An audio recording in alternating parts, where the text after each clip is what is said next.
Ми повертаємось до нашої дискусії і в другій частині передачі ми обговоримо рішення, які можуть бути щодо тих проблем, які ми обговорили у першій частині.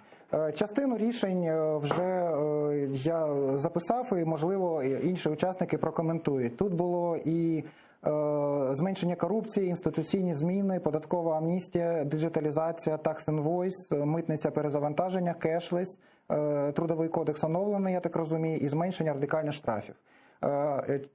Також було додано податкова міліція, мабуть, її необхідно скасувати, як я зрозумів, і створити аналітичну СФР.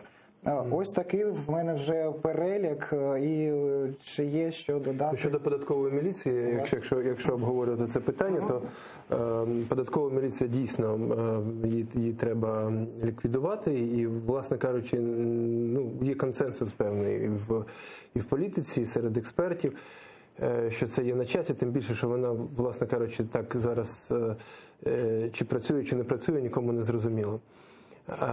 Зважаючи на зміни до податкового кодексу, що були внесені, там, мені здається, в 2015 році.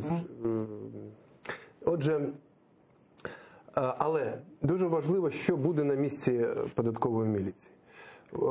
І дуже важливо, щоб ця реформа, тобто створення цієї служби фінансових розслідувань, це назва з меморандуму з МВФ, так от створення цієї служби фінансових розслідувань, воно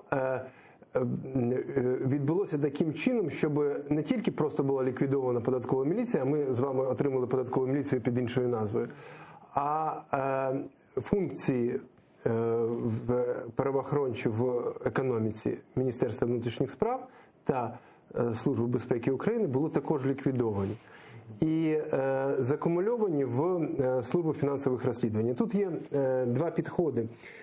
Перший підхід – це той, який представлений сьогодні в законопроекті, так званому законопроекті Южаніною, який в березні минулого року був поданий до Верховної Ради, де передбачається створення такого елітарного підрозділу, який би займався тільки системними злочинами в сфері фінансів і такими елітними, скажімо, злочинами, які мають, по-перше, вони спричиняють велику шкоду інтересам держави, а по-друге, вони є наскрізні, вони пронизують собою всі галузі економіки чи якісь комплексні галузі. І це також підхід, такі зразки у світі є, але нам здається, що це є недостатнім. Можливо, як перший крок. Але врешті-решт ми повинні отримати організацію, ми повинні отримати державний правоохорончий орган, який би зосередив на собі всі розслідування всіх злочинів в сфері і публічних фінансів, і в сфері господарювання.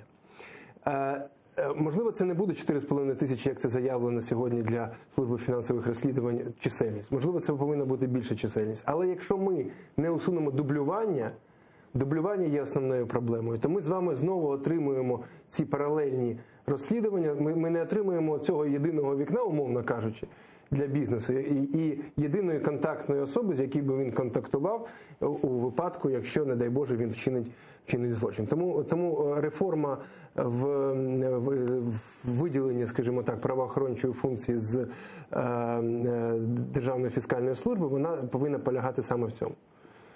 Але є дуже дрібні злочини, наприклад, там ворожка когось там надурила на 200 гривень. Ми з вами говоримо не про злочини проти майна громадян. Ми з вами говоримо про злочини в сфері господарювання і про злочини у сфері публічних фінансів. Оці передати службі фінансової, а решту залишити в МВД. Так само стоїть якась бабця, торгує своїм там городиною, не сплачує податків, це теж нібито злочин, але вона не має бути під слідчим цьому органу. Бо в іншому разі просто в нас виходить хвороба, яка весь час є, це те, що коли є щось дрібне і є щось велике, то за великим хтось стоїть, а відповідно зосереджуються на дрібному, показують купу результатів, і все, ми тут... Так, дивіться, насправді ті інститути, багато з тих інститутів, які сьогодні діють у нас, вони є не такими поганими. Ну, скажімо, там той же самий податковий кодекс, він є набагато простішим, ніж аналоги в тих же самих Сполучених Штатах або навіть у Франції, в Європі. Чи певні інститути в межах податкового права, вони є досить непоганими, але їх використовують на шкоду. Тобто починати треба з політики, починати треба з підходу.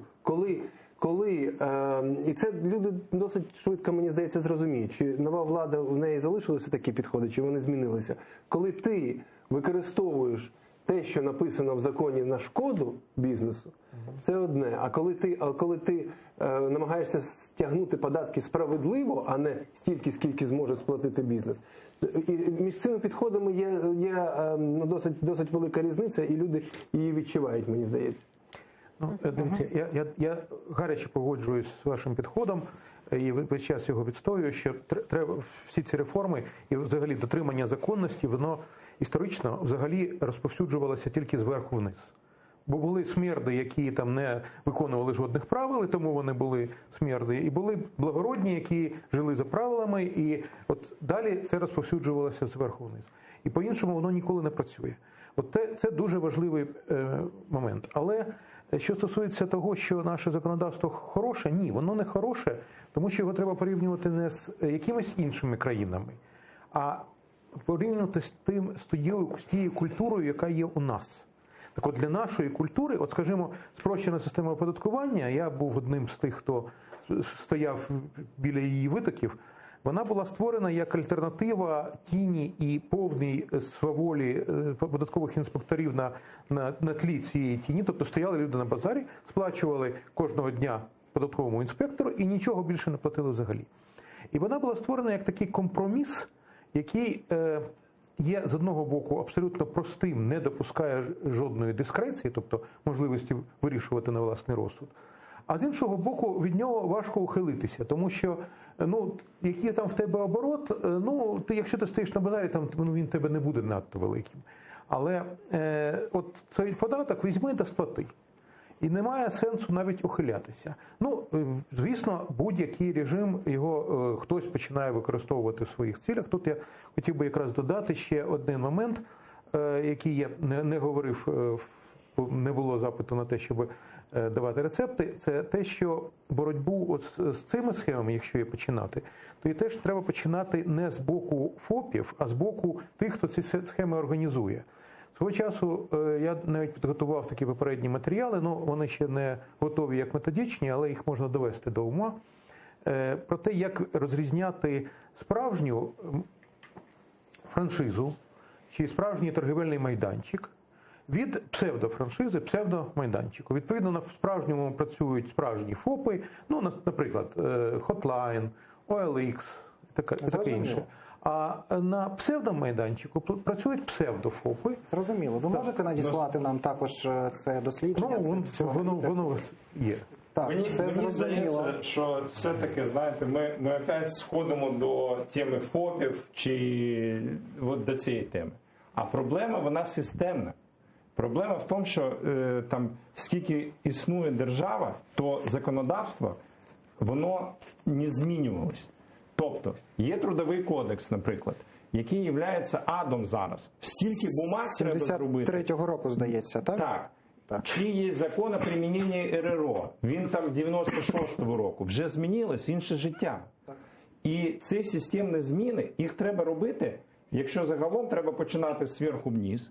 Треба подивитися, що зроблено. Наприклад, у нас є бізнес в Казахстані. Ми починали Україна і Казахстан. В Україні була ВВП на душу вище гораздо, ніж в Казахстані. Зараз Казахстан вище нас в 1,5 рази. І всі платять податки. І там є теж індивідуальні підприємці, або наші ці малі підприємці ФОПи, але вони там, законодавство, воно живе. Якщо змінюються якісь кондиції, то його потрібно змінювати. І потрібно взагалі, чому виникають чому люди уходять від сплати податків? Тому що їм це вигідно. Тому що ввести все дуже важко, законодавство дуже складне. Там сертифікацію ми повинні робити. То, що є в Євросоюзі і робить в Швейцарії, наприклад, в інституті, ми повинні приїхати і зробити в Україні. Чому? В Швейцарії що, гірше роблять, чим у нас в Україні? Ні. А ми це робимо. Тобто треба спростити законодавство для загальної системи оподаткування. Тобто там трудовий кодекс, податковий рівень навантаження, мабуть. Рівень навантаження зменшити. У СУПу і у Ради бізнесу, мені здається, є пріоритет – це скорочення шкідливих податків на фонд заробітної і СУП плати. підтримує це теж. І СУП, і ОРБ, по цьому є консенсус. І EBA, мені здається, і SEC, тобто це був консенсус, що це найбільш шкідливі податки зараз для бізнесу. Але держава повинна бути сильною, коли потрібно відстоювати свої інтереси держави. Наприклад, всі знають, що оці магазини, котрі показував шановний Ярослав, вони ухиляються від податків, то що вони використовують вашу чудову схему, котра повинна була облегшити життя маленьким підприємцям. Повинна була, вона облегшує, але вони її не Мільйони маленьких облегшує, а тисячі великих вона дає можливість чудово заробляти. Тому треба не чіпати біле, якось спростити життя для білого і зробити його більш важко для сірого. І я би ще додав, там у Даніла були дуже всі чудові пропозиції, я би ще додав прозорість. Тому що у нас, наприклад, в Таможенному кодексі, ми тут розмовляли про контрабанду, є 56 стаття, яка забороняє ділитись інформацією стосовно таможеної вартості. Прямо є пряма заборона. При цьому може один товар, наприклад, та сама вода, привозитись, чи той самий білий товар, привозитись по $100, а інші його привозять за $1. Чому? Зробити це доступною інформацією для всіх. Це в Таможеному кодексі отрегулювати це питання, і общественні організації це все побачать. І суспільство, воно дасть сигнал, що слухайте, десь щось не те. Тобто прозорість – це дуже важливо, тому що вона йде крок з діджиталізації. Діджиталізація – то і значить прозорість. Оце цікава думка. Тобто, мабуть, відкриття деперсоналізованої інформації, зрозуміло, що без назв, але про ціни на товари. І буде зрозуміло, що схожі товари, так? Яка ваша думка щодо такої інновації? Дивіться, щодо того, що загалом пролунало, про сірий бізнес, про білий бізнес, про інтереси держави.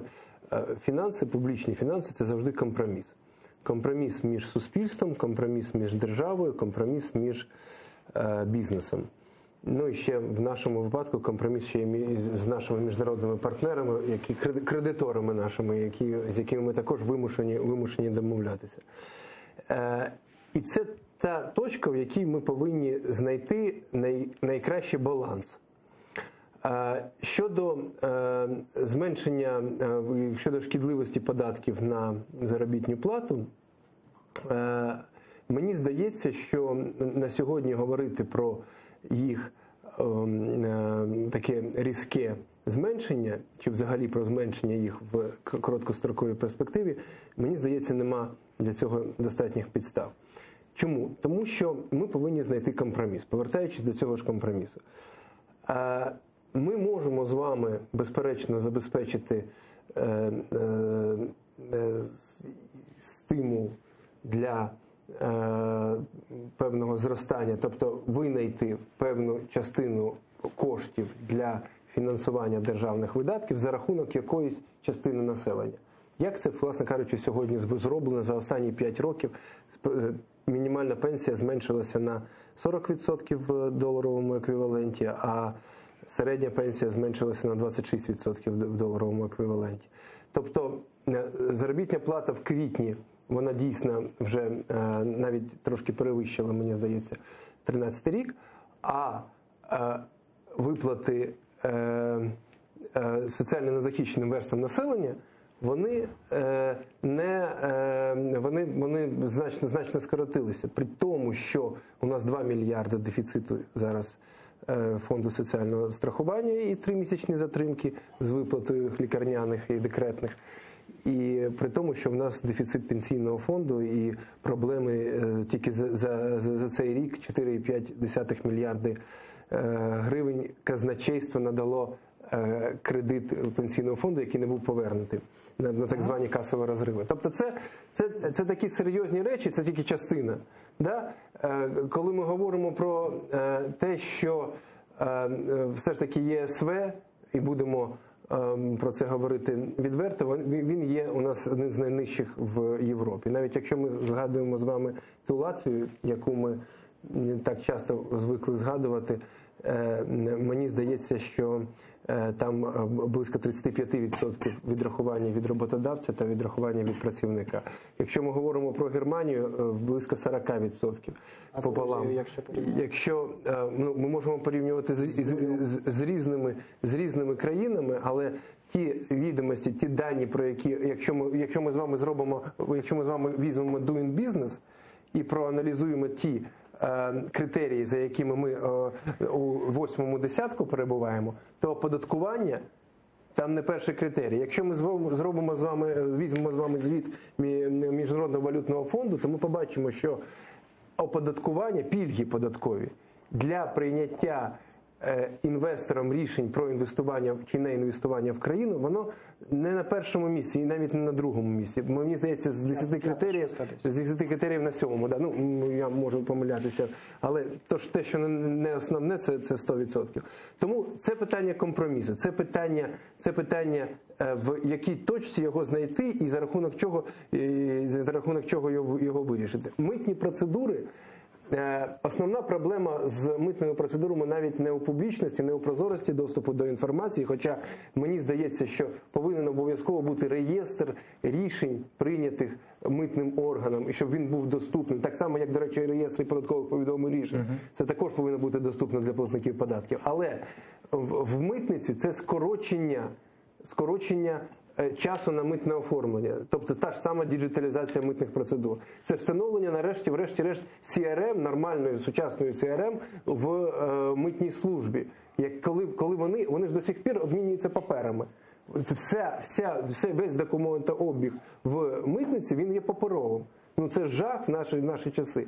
Це обмін інформацією, автоматичний обмін інформацією. Не тоді, коли митниця запрошує Державну фіскальну службу, Державна фіскальна служба запрошує фіскальну службу там за кордоном, і це великий шлях такий проходить інформація. А це автоматичний обмін інформацією про товари, які оформлюються з тим митницею ЄС. Тобто це дійсно такі речі, які з одного боку зробити складно, але вони робляться. І над ними треба працювати. І рік, півтора вони можуть бути реалізовані, якщо є політична воля. Якщо не буде тієї тези, яка пролунала, на жаль, я дійсно був трошки шокований від відсутнього зараз народного депутата, про те, що державі нічого не винні. Держава існує на гроші платників. Це інструмент, який створений суспільством. Тобто,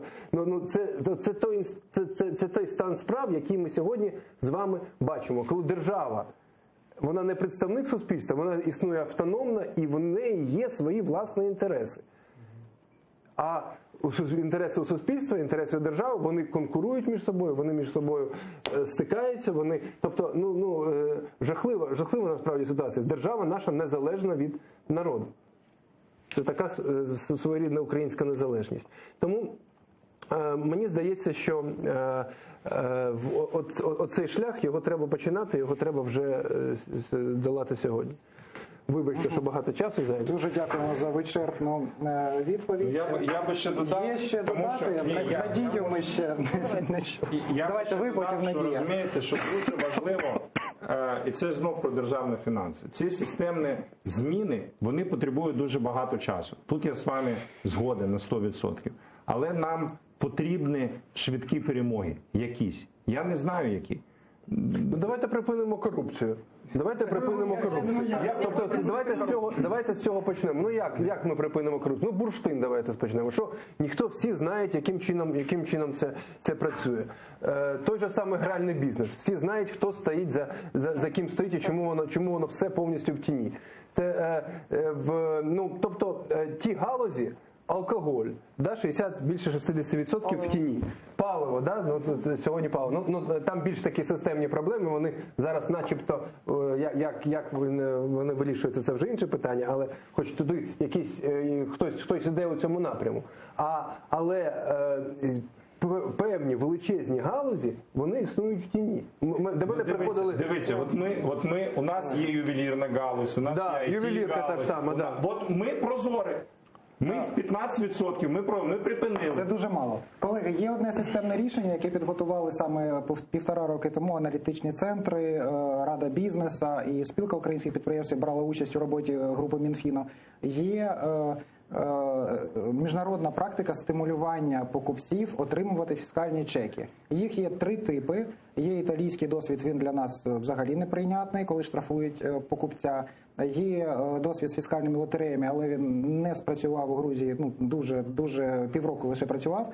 Є чудовий досвід Південної Кореї, це кешбек. Кешбек для покупця. Коли покупець отримує фіскальний чек, він знає, що у цій мережі заправних станцій або ювелірних, якщо вони будуть фіскалізовані, або побутової техніки, він має отримати фіскальний чек, він перевіряє те, що йому видали цей чек у базі, яку ми вже розробили, яку ДФС вже відкрила, і якщо немає цього чеку в базі, він пише швидку там форму, заповнює заявки, до цього продавця виходить перевірка, і якщо він дійсно порушник, його штрафують на 200% і 100% від вартості товару бонусом отримує собі покупець.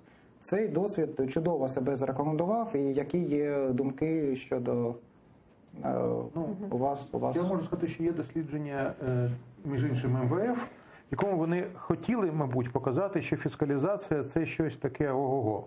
Вони опитали 20 різних податкових служб, де вводили різних країн від Малаві до Швеції.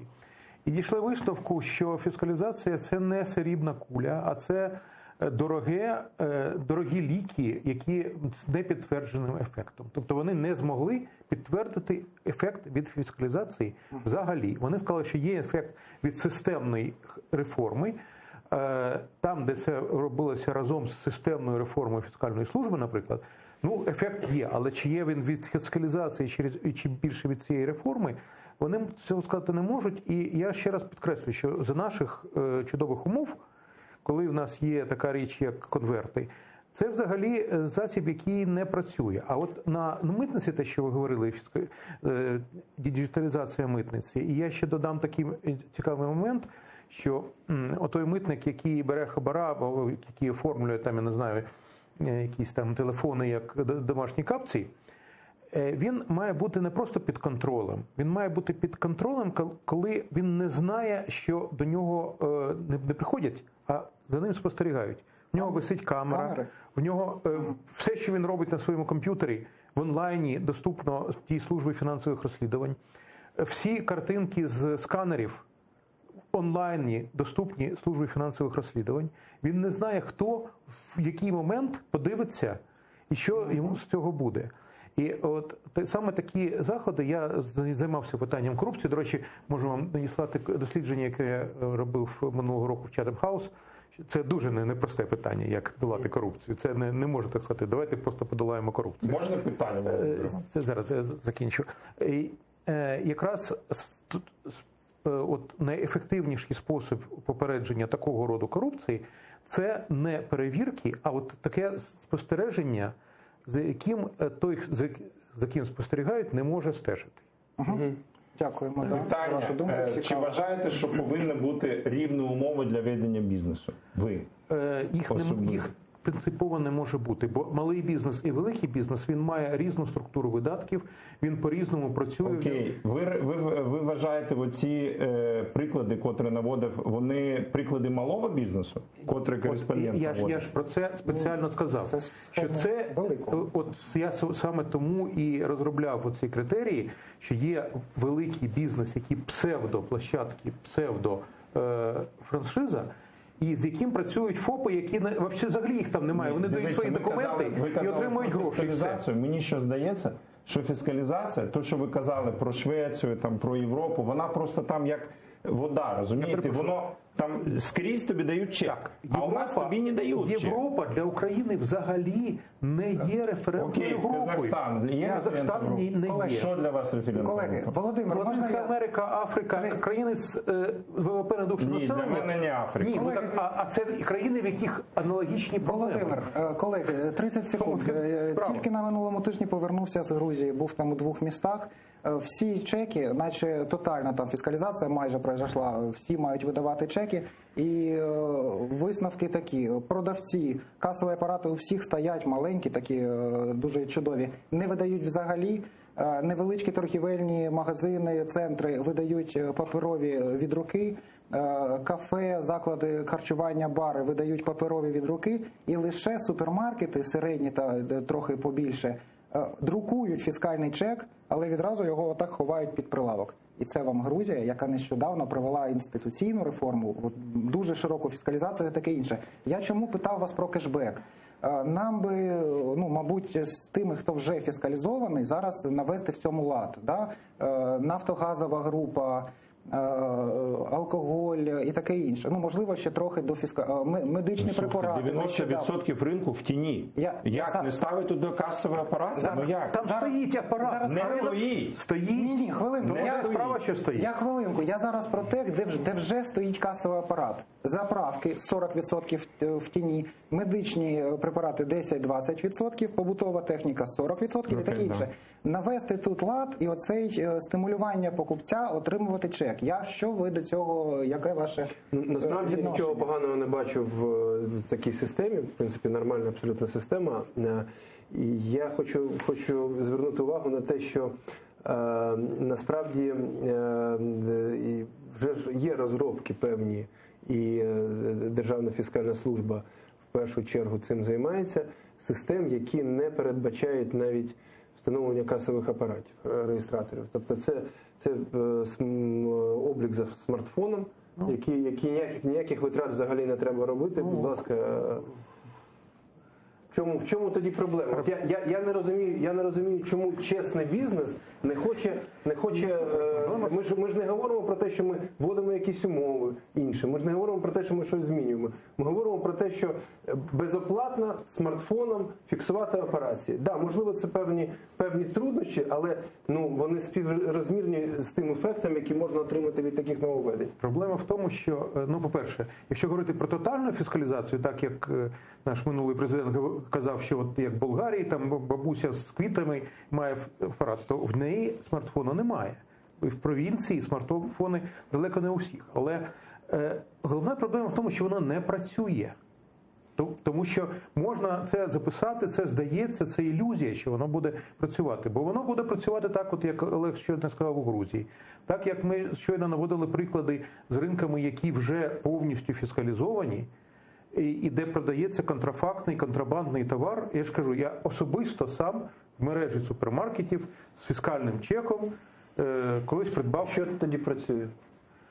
Працює контроль при тих точках, де цей товар створюється або завозиться в Україну. Подивіться, в Україні кількасот митних пунктів, кількасот тисяч об'єктів торгівлі. Що легше проконтролювати? Кількасот митних пунктів чи кількасот тисяч цих об'єктів торгівлі? Де легше дати хабара? Коли інспектор прийшов до того підприємця і ніхто їх не бачить і вони домовляються між собою, чи на тому самому пункті, де все буде увішано камерами, де стоять сканери, де є діджиталізація, де... От це прості питання, на які прихильники фіскалізації і контролю... Це імпорт. Ні, не все імпорт. Можна, Володимир, 30 секунд вийшло. Давайте поважати. Я вважаю, що не можна в економіці робити ілі. Треба робити і. Треба підсилювати контроль і на митниці, і треба розширювати фіскалізацію. І треба доводити до ума. До речі, цей проєкт в ДФС працює вже скільки? 3 роки це робоча група. Яка саме? По електронному РРО.